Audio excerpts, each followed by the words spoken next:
President Vladimir Putin was brief and decisive in tone, shortly after he launched more than 80 missiles at targets across Ukraine. It is impossible not to respond. This morning, massive strikes took place on air, sea and land against energy and military targets against Ukraine. If such attempts by Ukraine continue, there will be harsh responses. Those attempts refer to an explosion on Saturday that damaged the Kerch Bridge linking Crimea to the Russian mainland.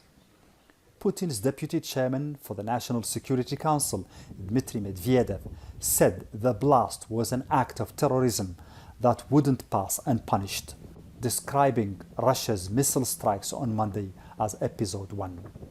Both threatened further and harsher action if Russia is attacked again. Recent battlefield setbacks in Ukraine have damaged the image of Russia's leaders, and some analysts say Moscow wanted to show what its forces are still capable of, although its options seem more limited.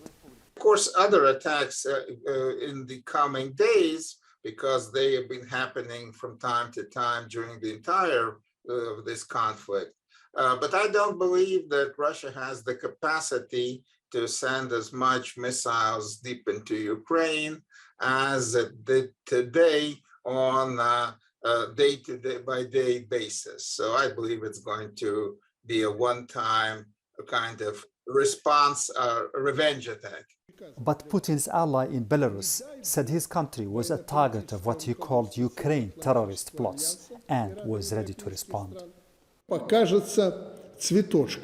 Tell the president of Ukraine and the other lunatics, if any of them are still there, that the Crimean bridge will seem to them like a walk in the park if they ever touch a single square meter of our territory with their dirty hands.